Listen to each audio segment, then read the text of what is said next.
Muito bom, vamos abrir as nossas Bíblias em Êxodo capítulo 25, a partir do verso 1. Nós estaremos hoje iniciando o estudo do tabernáculo de Moisés, né? Não confunda tabernáculo de Moisés com festa de tabernáculos, tem nada a ver. É o tabernáculo de Moisés, também chamado de santuário. E eu quero pedir a você que está agora sintonizado com a TV Sião, e você que está ao vivo, você que estará depois assistindo em áudio, que você não desligue essa palavra. Eu declaro que será uma palavra abençoadora e que fará uma diferença na sua vida a partir desse momento que você ouvir até o final. Então, vá até o final, porque a sua vida nunca mais será o mesmo. Eu tenho a intrepidez e a coragem de afirmar isso. Por quê? Porque a palavra é dele, o poder é dele. E ele deu, essa palavra genuína, eu busquei no coração dele. Não tem nada copiado, não tem nada que foi forjado. Tudo veio para abençoar a sua vida hoje. E se você não se inscreveu no nosso canal, clique aí no final, não é?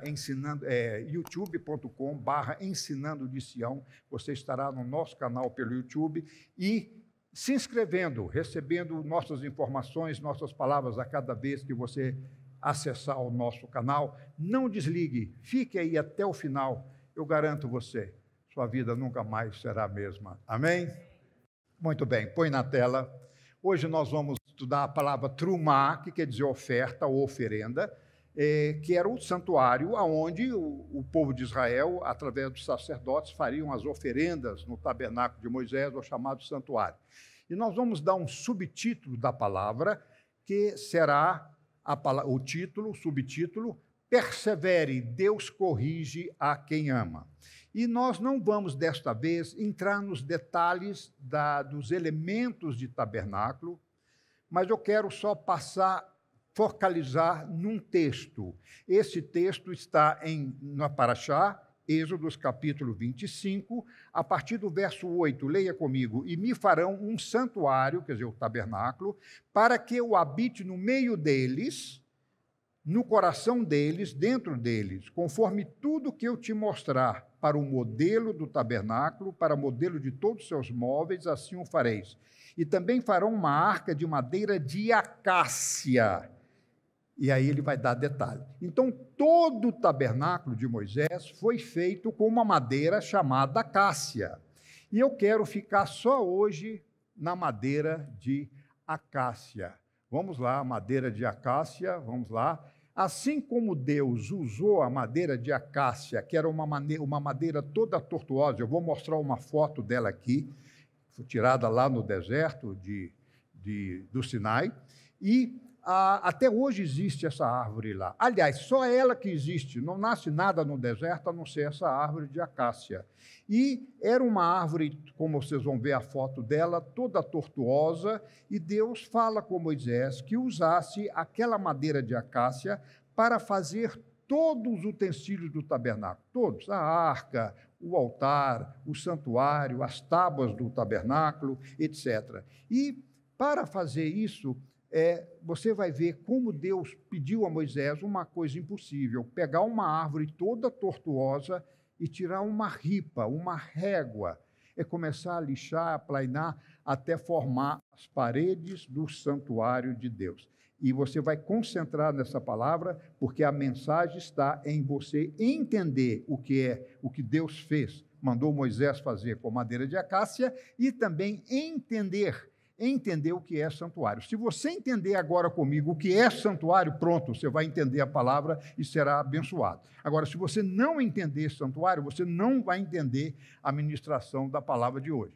Então, nós não vamos passar versículo por versículo, mas você vai acreditar que eu tirei da Bíblia. Primeiro, você tem que lembrar que santuário, ou tabernáculo, é mais chamado de santuário. Aparece na Bíblia muitas vezes, mais de 50 vezes a palavra santuário, e o santuário celestial. Por exemplo, Davi fala: o santuário que está nos céus, meu Pai. Então ele ora a Deus que está no santuário nos céus. Hebreus capítulo 9, 24 vai falar desse santuário nos céus. Apocalipse 7, Apocalipse 11, Apocalipse 15, Apocalipse 16 vai falar do santuário celestial. Há um santuário no céu. E o que Deus faz? Deus, a partir do santuário que existe nos céus, Deus pede a Moisés para fazer uma cópia, a palavra está aí que nós lemos agora, cópia do celestial, para que habitasse Betorrem, dentro do coração do homem. Então, quando Moisés faz o tabernáculo no deserto, durante a travessia do deserto, e depois esse tabernáculo na terra prometida, no templo de Salomão, ele vai ser construído o primeiro templo, que vai ser uma réplica deste santuário, porém de pedra, não mais de madeira de acácia, não é? Aí é o templo, é o primeiro templo. Quando Yeshua veio, havia o segundo templo, que foi restaurado na época de Herodes, não é? Quando Yeshua veio, o templo já estava restaurado lá. Depois foi destruído em 70 depois de Cristo por Tito, o imperador Tito, e até hoje ele está destruído. Não é? E para os que creem, esse templo será reconstruído, o terceiro templo que Israel está clamando. Amanhã Israel estará clamando o mundo todo para a vinda do Messias e para também essa vinda que será, muitos creem, haverá o terceiro templo. Outros acham que tudo isso será espiritual e nós vamos falar disso daqui a pouco. Bom, o santuário que Moisés fez foi uma cópia do celestial. Mas, quando Yeshua veio, Paulo nos fala, não é, do santuário, que é o corpo do crente. Ora, se o santuário de Moisés o propósito final era Deus habitar dentro do coração do homem, ou como está traduzido na Bíblia, não muito corretamente, no meio deles, no meio deles, mas o Betorrem é dentro deles. Então, Paulo, sabedor desse conceito, do propósito divino de ter um tabernáculo na terra, não era para fazer uma igreja, um templo de pedra para ser adorado, mas para que Deus representasse, simbolizasse Deus habitando no coração do homem. E Yeshua entendeu isso.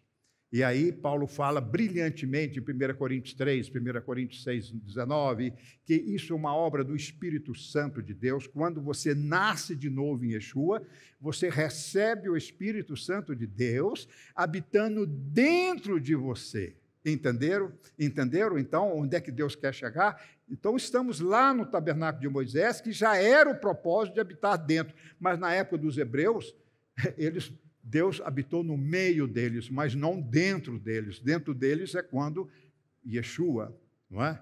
Que venceu a morte, venceu o pecado, restituiu o Éden ao homem. Aí ele passa a ser templo do Espírito Santo.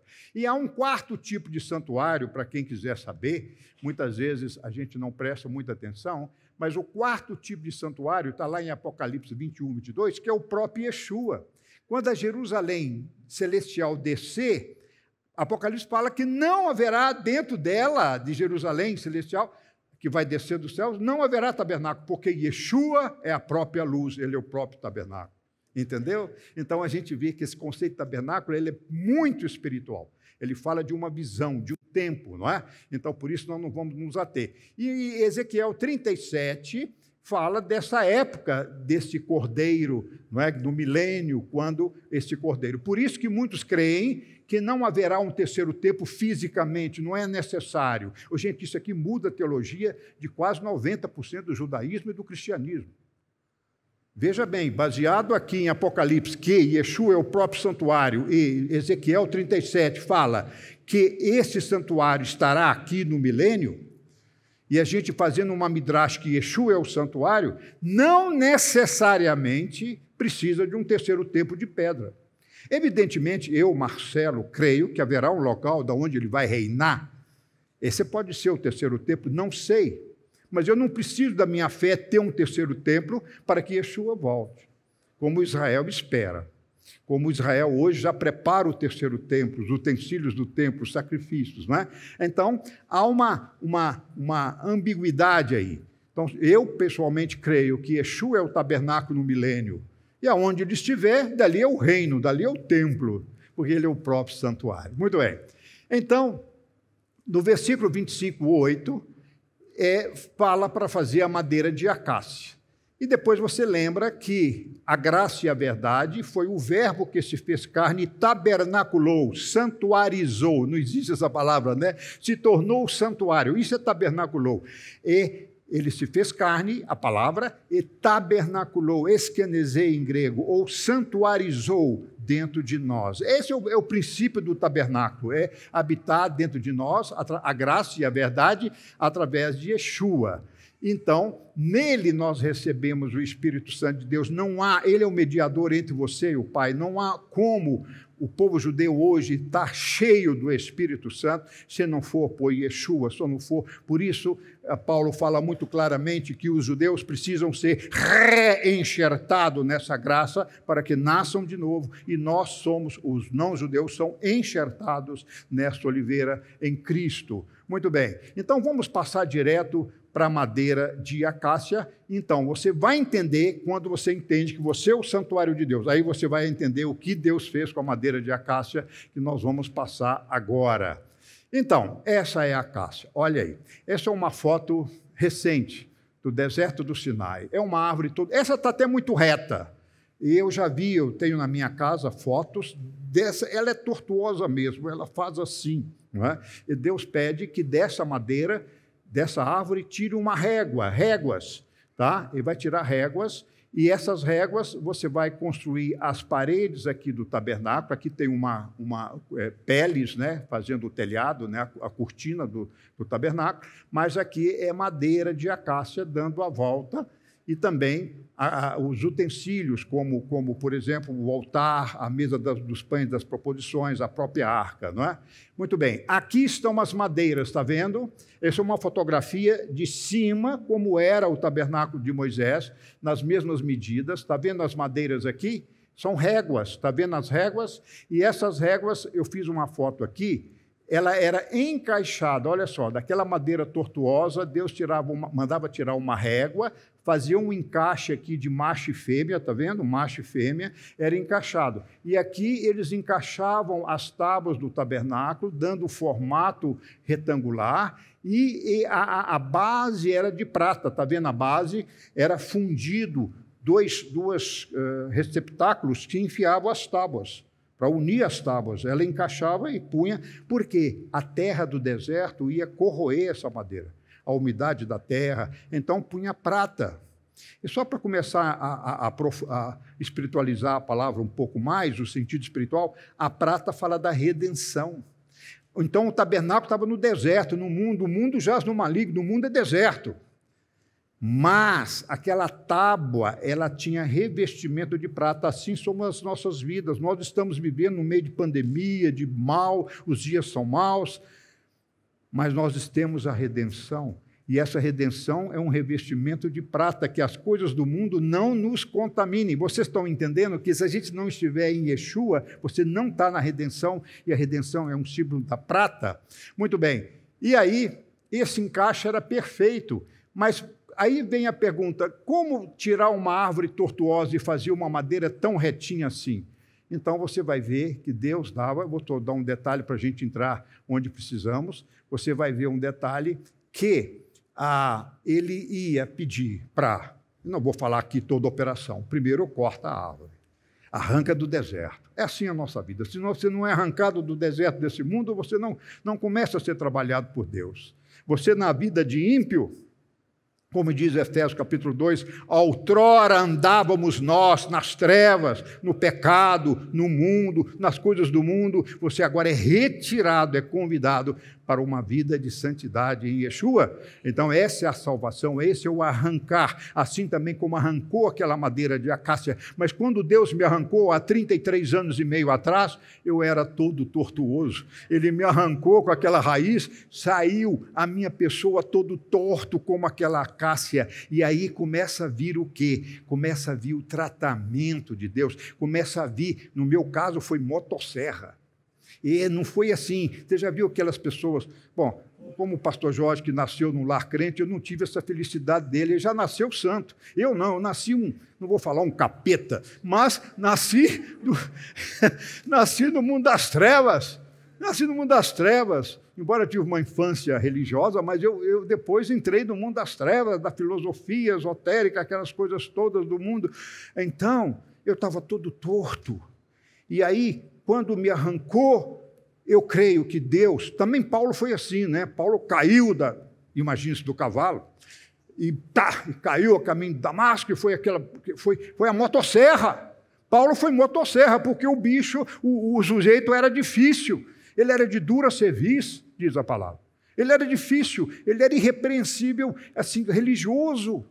Então Deus, quando o cara é muito mau, assim, muito ruim, muito longe da verdade, passa a motosserra. E passou a motosserra. E aí eu fico imaginando Deus com a motosserra, vai tirando as tortuosidades da minha vida.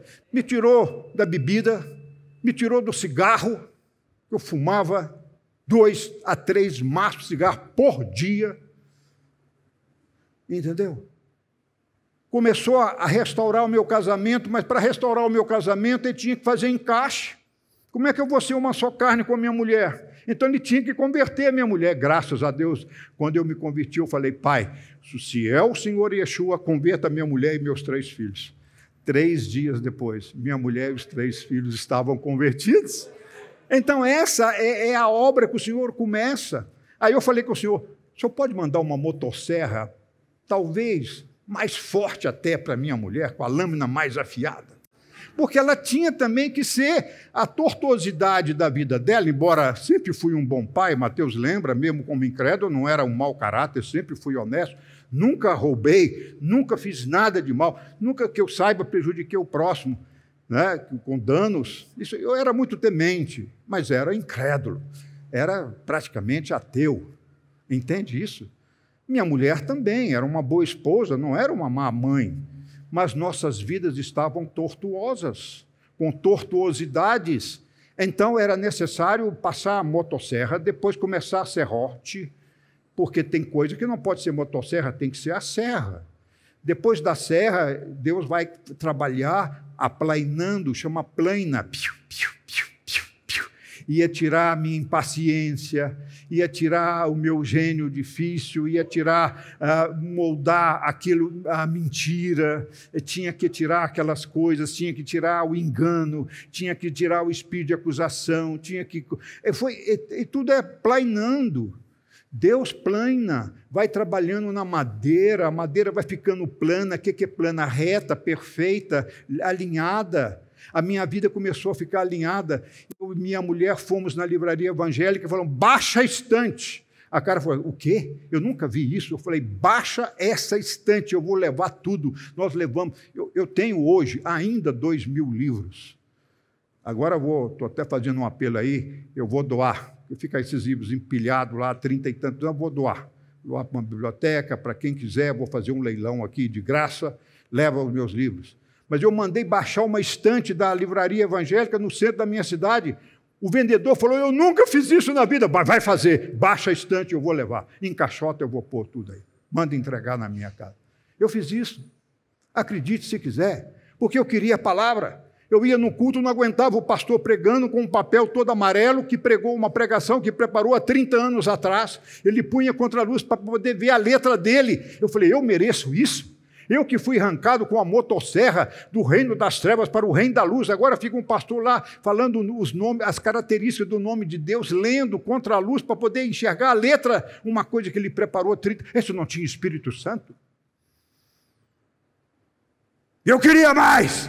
Eu queria força, eu queria poder, eu queria unção, eu via transformação, eu via Deus me lixando, me cortando, me podando e me aplainando e abrindo um rasgo aqui para que minha mulher encaixasse aqui. E nós começamos, Rosângela, você vai ter que abrir um rasgo.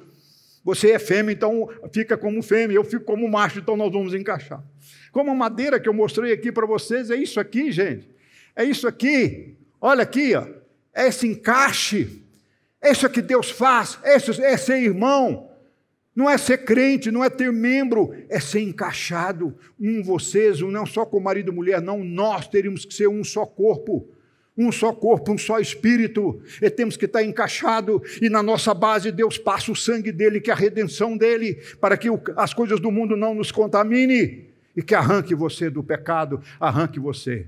Então, primeiro a coisa que faz é arrancar do pecado, e assim foi, e Deus foi trabalhando, não é? Foi trabalhando, e Deus era Agora, eu fico pensando, a gente não entende Deus. Quando eu vejo um cristão, um evangélico, fazendo essas promessinhas de Deus, aquele como se Deus fosse um Aladim, né? Você passa a mão na lâmpada, parece a mulher nova, a casa nova, o dinheiro no banco. Eu fico pensando nesses crentes da prosperidade, eu fico com dó, e mais dó desses pastores ambiciosos que pregam essas inverdades.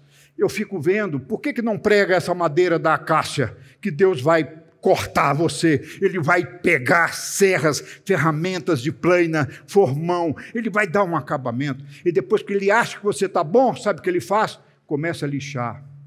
Começa com lixa 3, lixa 2, lixa 1, e depois lixa 0, 0, 0, 0, 0, 0, 3, 0. É a lixa mais fina. Depois que está assim, graças a Deus, agora eu não tenho mais conserto, estou perfeito. Aí Deus fala, não, agora eu quero passar pó de diamante e lustrar você. Já viu o dentista, quando acaba uma obturação, ele passa um pó de diamante e dá aquele polimento. Gente, é isso que Deus quer. Somos pérolas preciosas na mão dele, mas você tem que deixar ele trabalhar. O que o crente faz? Não quero, não gosto, não como. Continua protestante. O problema do meio evangélico é ser protestante. Devia falar, sim, senhor, Rinene, corta-me. Eu sou madeira de acácia, faz o que o senhor quiser, faz o rasgo que o senhor quiser na minha vida, passa por cima, me atropela, faça como Jeremias 18, quebra o vaso. Rocha Jorge já quebrou o vaso aqui no púlpito. Pá! Agora, esse vaso quebrado, ele restaura. O oleiro vai dar o formato do barro, não é assim? Toca o pedal, põe aquela bola de barro e vai apertando a mão. Depois enfia esses dedos aqui, faz o buraco oco. Depois pega assim com a mão, faz a borda do vaso, não é assim? Mas Deus tem que estrangular. Todo o vaso bonito foi estrangulado na mão do oleiro. E a hora que Deus quer estrangular você, ai, pai, problema, em nome de Jesus, foi Satanás, foi o diabo. Não foi o diabo, é a mão de Deus que está te apertando. Ele nem começou. Madeira de acácia. Você é uma madeira de acácia. Deus quer cortar você, Deus quer quebrar você, Deus quer moldar você, Deus quer abrir o encaixe, para Ele encaixar em você, porque Betorém, Ele é o santuário para habitar dentro de você, e você está cheio de aresta, você está cheio de fraquezas, você está fraco, você não representa a imagem do semelhança de Deus em Yeshua, que te tirou das trevas. Você está um crente preguiçoso, indolente, irresponsável, irreverente, imaturo. A igreja evangélica é uma igreja imatura ainda. Só pensa em bens da lâmpada de Aladim. O que Deus vai me dar? Salva minha filha, salva meu filho, arruma emprego para meu filho. Para! Você só pensa nisso. Por que você não pede uma motosserra para o seu filho? Serra, corta, quebra, tira. Sofra. Ô, irmãos, quando o povo hebreu saiu do Egito, o que tinha a visão que Deus deu? Fala para mim. A visão, qual foi a visão que Deus deu? Fala para mim. Qual é a visão que Deus deu quando tirou o povo do Egito? Qual foi a visão? Rápido. A terra prometida. Então, quando Deus tira do Egito, tirou você do mundo, Ele te dá uma visão. A visão dos céus, a visão da salvação, a visão do reino. Não da religião. O homem tenta fazer religião, mas ele não dá visão de religião nenhuma, ele dá visão de um reino. Aqui Yeshua fazia, pregava o reino. Ele não pregou a igreja batista, metodista, anglicana, católica, não pregou nada disso. Ele pregava o reino. E o reino está baseado na Torá, que é o alicerce do reino. Quem está entendendo? Quando ele tira o povo do Egito, da escravidão, representando aqui o pecado do mundo, ele dá a visão da terra prometida, a terra de Canaã. Mas, entre o Egito e o deserto, e a terra prometida, havia um. Diga, eu amo esse deserto. Porque Deus vai tratar, para me levar numa terra prometida, Ele tem que me pôr no deserto, e pôs o povo hebreu 40 anos. Aliás, 40 quer dizer provação. Quantos anos Moisés ficou no deserto sendo tratado? 40. Por que precisou de 40 anos Moisés ficar no deserto sendo tratado para ser o libertador do povo hebreu?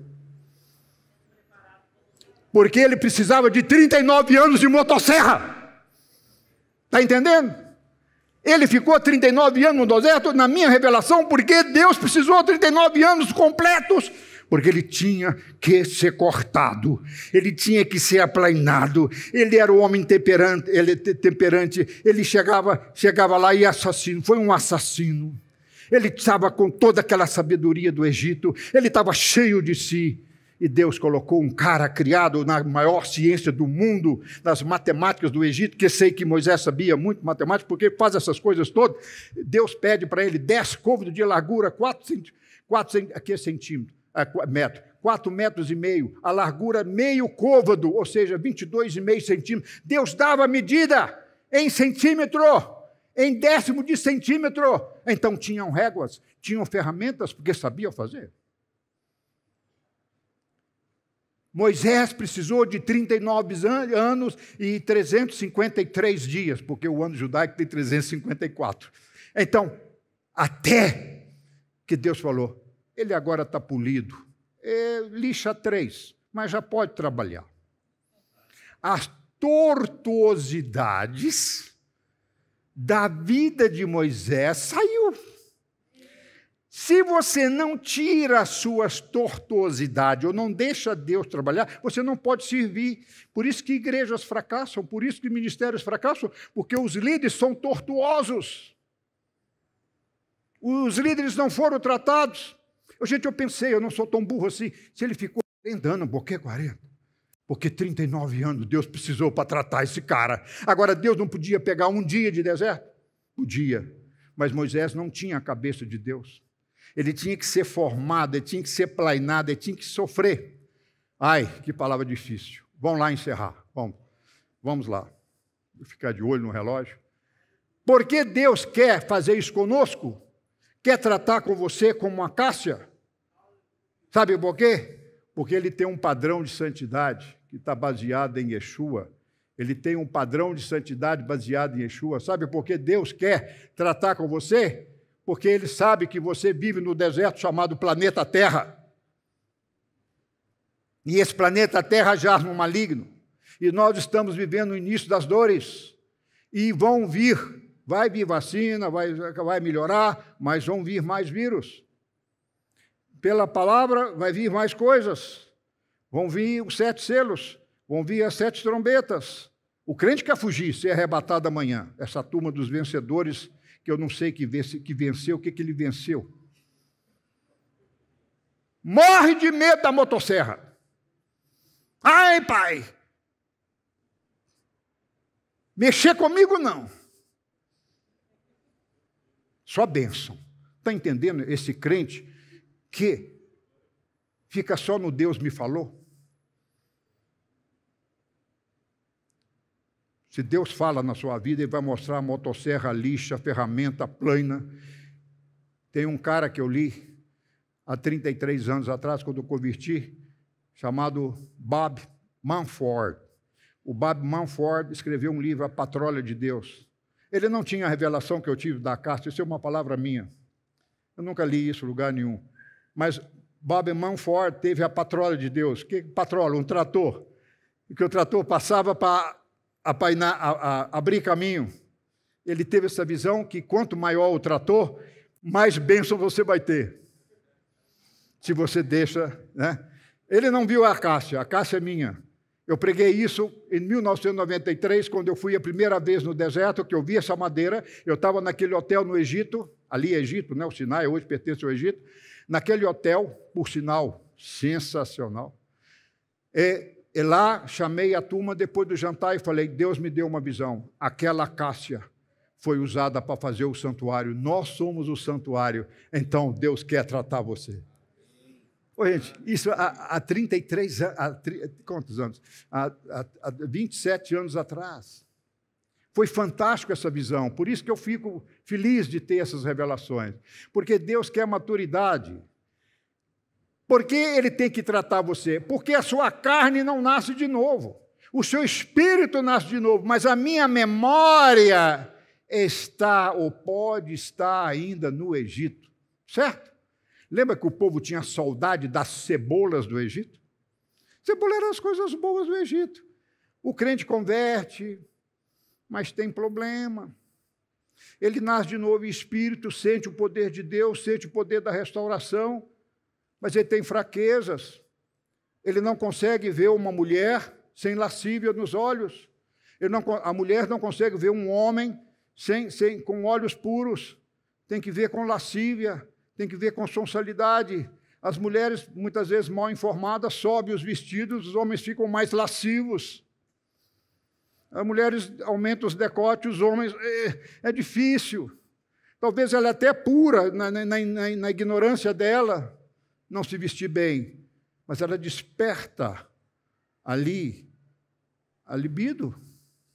Ela desperta a sensualidade. É importante você saber que a sua carne não nasce de novo, por isso a alma, Salmo 19:7, Davi fala, a Torá é perfeita, a lei perfeita e restaura a sua alma. Eu nasci de novo em espírito, mas a minha alma, minhas emoções, a minha lembrança, a minha memória não nasce de novo. Ela precisa passar pela palavra. Por isso Paulo fala em Romanos 12:1 ou 12:2, renoveis as vossas mentes constantemente, diário, pela palavra de Deus, para que você saiba qual é a boa e plena e a vontade agradável de Deus.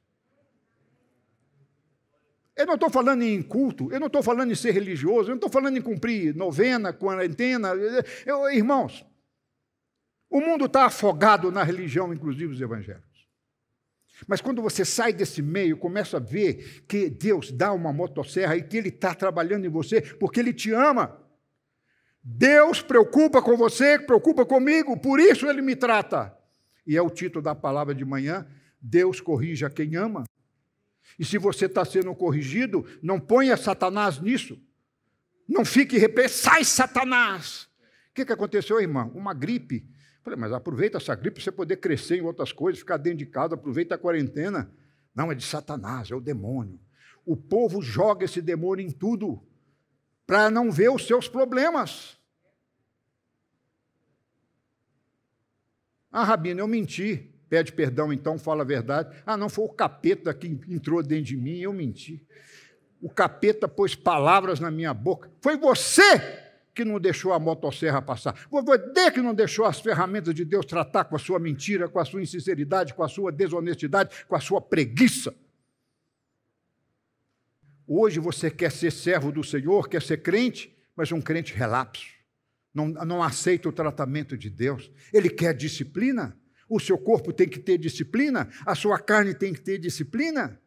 Você tem que saber ficar sentado 8 horas por dia, se for necessário. Você tem que ter disciplina. Ah, Rabino, ora aí, para eu ter vontade de ler a Bíblia. Eu falo, minha irmã, você acha que eu leio a Bíblia quando eu quero? Eu não quero ler a Bíblia, não. Eu leio porque eu preciso. Ah, Rabino, mas amarro o demônio do sono. Que demônio do sono, irmã? É porque eu durmo. Eu falei, você acha que eu não durmo também, não? Leia andando, quero ver você dormir. A gente tem que se virar. A carne é para ser disciplinada, para ser cortada. Vamos continuar. Deus não desiste de você. Filipenses 2:12. Ele quer desenvolver a sua salvação, e a salvação precisa de motosserra, de lixa, de planas. Ele quer moldar você, ele quer cortar você, aonde você é fraco. Vamos correr.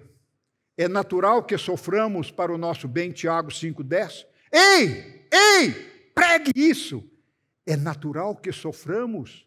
Tiago falou, irmão de Jesus, falou isso. Ei, é necessário que você sofra. Vamos continuar.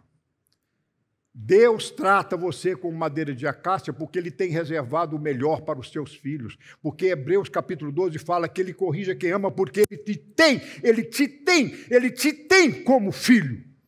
E depois Ele fala assim, logo abaixo, qual é o pai que não quer corrigir o seu filho? Porque se o ama, o pai o corrige. O pai não vai deixar o menino fazer, certo? Apocalipse 12:10, ele é enganador e acusador, só isso. Se você está em Cristo Jesus e Yeshua, não tem esse negócio, Rabino, o demônio entrou em mim, eu fiz isso. Não tem isso, não. Ele é acusador e enganador. E isso você tem que saber, que ele te engana e te acusa. Isso não vem de Deus, porque a Bíblia fala que Deus não acusa ninguém, mas Ele quer tratar você. É quando Deus manda uma patrola, manda um trator, manda uma plana, uma motosserra, o que você faz? Não, Senhor, eu não mereço isso. É por isso que você fica um crente medíocre. Tá? Porque precisamos de Deus. Ele quer você como sal e luz da terra. Ele quer você vivendo num mundo perverso. E ele trouxe o passado, o pecado trouxe traumas, falsos conceitos. Por isso você tem que ser tratado por Deus, porque o mundo nos trouxe traumas. O mundo nos traiu.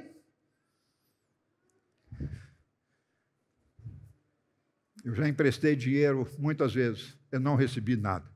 Bom, Deus quer tirar de nós os maus hábitos. Gálatas 5:19, as obras da carne. Às vezes o crente não tem o pecado da lascívia, o pecado da mentira, o pecado da ira, da divisão, da dissensão. Mas ele tem maus hábitos. Aqui eu quero chegar, aqui eu quero começar a encerrar a palavra. Eu estou aqui para falar que você tem que deixar Deus passar as ferramentas deles nos seus maus hábitos.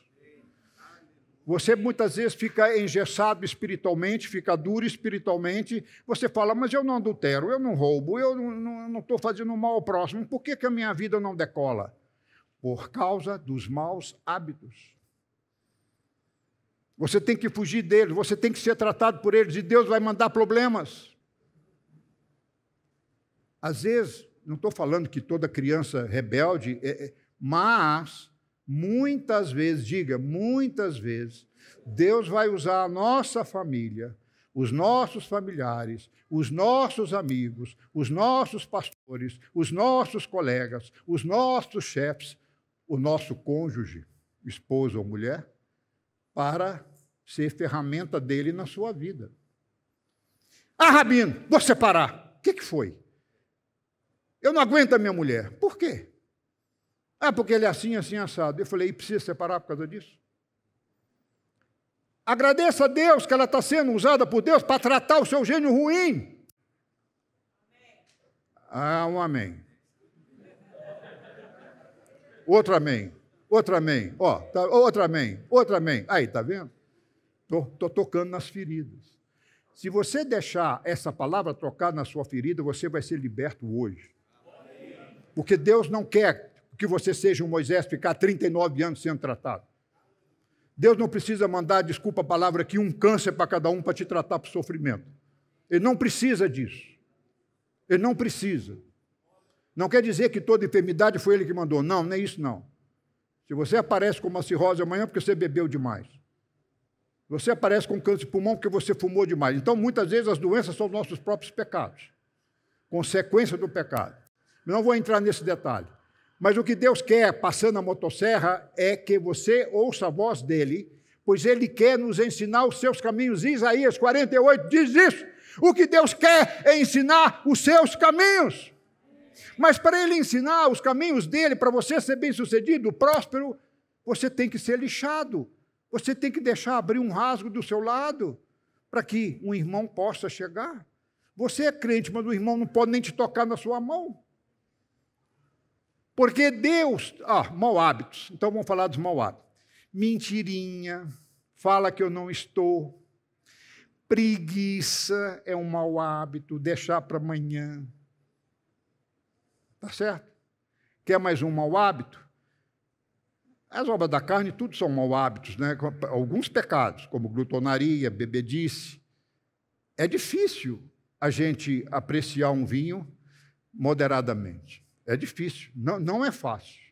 É uma área que é um mau hábito, se você vai tomar mais. Então, tem que ter policial. Às vezes, a gente falha, que está muito alegre. Quando viu, bebeu 2 copos de vinho, já está alegre demais. É erro, é um mau hábito. Eu tenho consciência disso. Eu tento. Essa palavra serve para mim. Eu não quero aqui ser o santo, não. Quero ser santo, mas eu deixo Deus aplainar. E me disciplino, não é verdade? Então, mentirinha, falar que eu não estou aqui quando o telefone toca, a linguinha, né? Tiago, é o leme, fala de todo mundo, põe adjetivos horríveis. Tem gente que vira para mim e fala, fulano de tal é ímpio. Eu falei, mas não fala isso não. Ah, mas ele não é crente. Eu falei, mas ele pode não ser crente e não ser ímpio. Você sabe o que é ímpio? Você já olhou no dicionário o que é ímpio? Você pode falar, olha, não teve uma experiência com Jesus, com Yeshua, mas você fala que a pessoa é ímpio? A minha vovó, a primeira que não morreu crente, eu acho que não, ela não foi uma mulher ímpia, mas não foi crente. Não recebeu, pelo menos que se dá a conhecer em vida a salvação. Meu avô, sim, o marido dela. Mas eu não posso falar que a minha avó era ímpia, era uma mulher honesta, trabalhadora, cuidava dos filhos, foram 8 filhos, uma mulher abnegada, destinada a criar uma família. Você não pode falar que essa pessoa é ímpia. Então, isso é mau hábito. Se você chama os outros de ímpio, incrédulo, de outros palavrões, você está pecando, você está com mau hábito. Tem que tirar esse mau hábito, deixar Deus tratar você, passar Aí já não é motosserra, já é uma lixa, para lixar essas tortuosidades da sua vida. Não é? E tem outros maus hábitos, por exemplo, eu vejo mais a lascívia. Não é? Coisas que nós trouxemos lá do trauma do passado, você tem que ver uma mulher bonita e pensar outras coisas. Esse é um problema. Eu fui tratado com isso pedindo, né? Eu já contei esse caso aqui, eu estava numa praia e eu estava recém-convertido, muito difícil para mim ver aquelas mulheres de maiô, de biquíni. Aí eu falei, Senhor, eu não estou aguentando, eu achei que o Senhor fosse me dar um novo nascimento, que o Senhor ia me libertar desse troço, eu estou nascido de novo, estou arrependido dos meus pecados, mas, Senhor, é uma tentação muito grande. Aí encontrei com um irmão, falou, irmão, que bom te ver aqui na praia, ora comigo. Eu estou tendo um problema nessa área, eu nasci de novo, me arrependi, não peco, graças a Deus, nunca pequei depois que converti nessa área, mas me perdoa, ora comigo. Aí, vamos orar. Aí estava orando na praia, já contei isso aqui, aí passou uma mulher muito bonita. Vocês podem imaginar uma mulher bonita? Passou. Aí o irmão orando, ó, para trás. Eu falei, irmão, nós estamos orando aqui para Deus nos libertar, você está olhando para trás? Ele falou assim, foi um momento de fraqueza, que o sangue colírio de Jesus pingue nos meus olhos. Aí eu virei para ele sem querer e falei, sangue de Jesus não é colírio para crente safado. Eu falei, o que é que nós vamos fazer? Eu não sabia a resposta, porque eu estava pedindo ajuda. Aí veio na minha cabeça assim, peça a Yeshua para que vocês possam, a partir de hoje, ver as mulheres, não com os meus olhos carnais, mas com os olhos dele. Essa foi uma oração inteligente. E, a partir daí, eu comecei a ver uma libertação desses maus hábitos, porque, na verdade, não é um pecado, foi, assim, uma fraqueza, um mau hábito. Não é? Então, pecado trouxe a morte, vou encerrar agora, e já falei do oleiro, que muitas vezes ele quebra você como quebra um vaso. Para encerrar, são 2 coisinhas, que só para lembrar, nós já falamos isso aqui, não vou pregar. Uma lei é o pecado, você pecou, pede perdão. Então, Levítico 6:25 é oferta por pecado. Adulterou é pecado, grave, gravíssimo. Pecado chamava mortal, porque estava nos 10 mandamentos. Então, tem que pedir perdão e reparar o erro. Agora, tem também, em Levítico 7:1, oferta pela culpa do pecado, ou seja, é a consequência. E para esse pecado da culpa, da consequência, mandava-se queimar a gordura dos órgãos que filtram o sangue, a vida, os rins e o fígado. Gozado, né? Quando era para pecado, queimava o bicho, mas na hora de pecar, a consequência mandava pegar o rim e o fígado. Eu fiquei pensando, por quê? Aí veio na minha cabeça, são órgãos que filtram o sangue, ele está purificando. É como se eu quisesse simbolizar uma pureza. Então, muitas vezes o crente só pediu perdão do pecado, mas não pediu perdão da culpa do pecado. E essa culpa do pecado, na minha opinião pessoal, eu vejo como indenização quando possível. Quando você fere o próximo, a culpa do pecado você tem que indenizar. Então, é aquilo que eu sempre falei, muitos aqui já ouviram. Uma pessoa vem para cá devendo todo mundo com o nome no Serasa. Ah, agora eu sou nova criatura em Cristo Jesus, não devo ninguém. Não, senhor, você vai trabalhar e vai pagar as suas dívidas. Tem que pagar. Ah, mas eu sou nova criatura? Em Cristo, mas o que você fez de errado lá, roubou do outro, deu cano no outro, você tem que reparar. Exemplo. Uma pessoa tem um filho, quer fora do casamento ou dentro. Às vezes ele era solteiro, às vezes ele era casado e teve um filho fora do casamento. Aí ele converte. Deus vai perdoar o pecado dele? Sim ou não? Sim ou não? Vai, sim, ele perdoou, se arrependeu do pecado dele, sim. Agora, e o filho que ele pôs no mundo, o que ele tem que fazer? Cuidar dele. É a culpa do pecado. Até quando? Até ele viver. Ou ele não quiser. Se ele virar, não, eu sou filho bastardo seu, você já fez por mim, tá bom, chega, não precisa mais. Eu conheço casos assim. E conheço o caso que a pessoa foi atrás e pegou indenização. Está certo, é direito dele. Estão entendendo? Vamos passar para frente. Então, Deus usa a sua mulher, pode usar. E eu quero falar que Deus corrige quem ama. Açoita todo filho que recebe. É para a disciplina que sofreis. Irmãos, pense nisso. Se você está sofrendo com uma coisa na sua vida, alguma coisa, pode ser de qualquer tipo de problema, se está sofrendo, Deus está tratando você. O Pai corrige a quem ama. Você tem tornado participante. Sois, então, bastardos, não filhos? De jeito nenhum. Para proveito vosso. Ele faz a correção que você precisa para te encher de alegria, tirar a tristeza e produzir um fruto pacífico de justiça. Aleluia! É muito bom, é muito bom, é muito bom ser tratado por Deus, porque é pela minha salvação. A correção é passageira, você recebe e ela termina mais rápido se você obedece. Tem gente que está sofrendo, Rabino, hora aí para acabar. Não, pede a Deus para sofrer mais um pouquinho para você acabar com isso. Se você alcançar o propósito daqui, não quer dizer que todo sofrimento vem de Deus, mas tem uns que Deus permite. Às vezes tem um que é Ele mesmo que está te dando.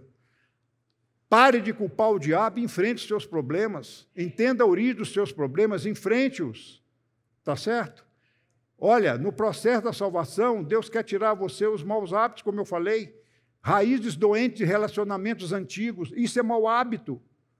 E vou repetir, tem gente aqui que está me ouvindo que precisa tirar a raiz de relacionamentos antigos. Já acabou, já passou. Deus lançou do fundo do mar. Para que você está trazendo isso à tona? Isso é um mau hábito. Se liberta disso. Prisões mentais. Bob Mumford vai passar a patrola. Deus vai passar. Se você resistir, Moisés passou a patrola, 39 anos de deserto. Davi pecou. Você viu o preço que ele pagou? Com o filho dele, com o adultério dele. Paulo pagou? Paulo teve uma patrola naquele caminho de Damasco. Teve ou não teve? Ficou 14 anos escondido, só orando.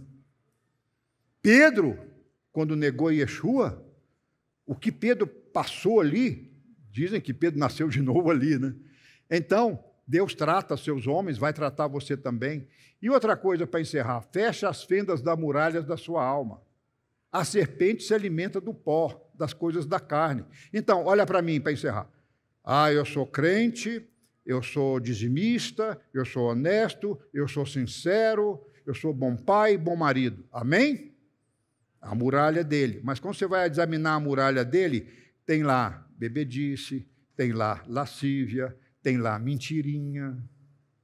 Mentirinha profissional, não existe isso. Estão gostando da palavra? Mudança, arrependimento com mudança de atitude é o melhor remédio. Pronto. E aí eu posso encerrar, vamos ficar de pé. Deus quer o meu bem, tem o melhor para mim. Ele me trata como filho. Bendito é o Senhor que leva a nossa carga. Amém? Salmo 68, diga amém. Ele me dá a patrola, deixa eu sofrer, mas Ele leva as minhas cargas. A característica de um seguidor de Yeshua é o espírito tratável. Amém, irmãos? Diga amém, diga eu quero ser tratável. Porque se você não é tratável, você não é um crente vencedor. Você tem que ser tratado, não é? Vamos lá? Deus quer levar você a lugares mais altos, Isaías 40. O mundo passais por aflições, tá? Mas tem de bom ânimo, eu venci o mundo. Cadima, avante, você é um escolhido e vencedor, precisa ser testado, provado, pois o fim é a salvação da vossa alma. 1 Pedro 1,3, eu queria ler, mas não dá tempo, já está na hora de encerrar. A aprovação é por pouco tempo, diga, graças a Deus. Por isso que eu falo, quanto mais obediente você deixar ser tratado, mais rápido o problema deixa a sua vida. Tudo coopera para o nosso bem. O que adianta ganhar o mundo e perder a sua alma? E eu encerro com Romanos 5, tá? Romanos 5, 17. Não Romanos 5, 17, daqui a pouco, mas onde você foi mais fraco, ele quer colocar você mais forte, porque ser forte é ser livre. Diga, ser forte é ser livre. Ser livre é ser forte. É ou não é? Os fracos são escravizados pelo vício, pela bebida, pelas mulheres, pelo mundo, pelos filmes pornográficos. Mas os fortes são livres. Pensa nisso. Diga para você, eu quero pensar nisso. Deus reina em sua vida, Romanos 5,17. Pronto, acabamos a palavra. Reinar no meio da situação, receber o tratamento divino, pois você está sendo treinado para viver no reino de Yeshua.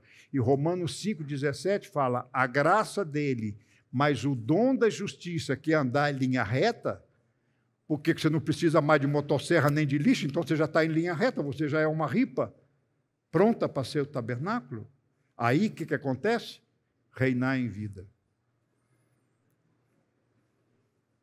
Avinu Malkeinu, receba essa nossa ministração. E eu oro agora, no poder da tua força e da tua ressurreição, que tire das nossas vidas os maus hábitos, e que você possa estar falando baixinho os seus maus hábitos. Nos liberte, restaure a nossa vida. Senhor, se o Senhor tiver que eu passar por um tratamento, eu acho que eu estou na lixa.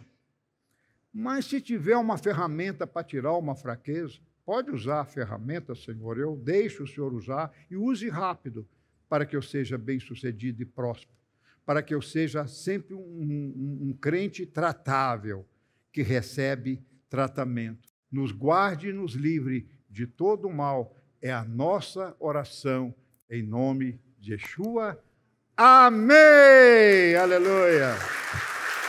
Se você gostou e foi abençoado com esse estudo, inscreva-se em nosso canal do YouTube. Considere também ser um mantenedor do trabalho do Ensinando de Sião no Brasil, Israel e no mundo. Doações e contribuições podem ser feitas através do link na descrição desse vídeo. Um grande abraço e Shalom, Shalom.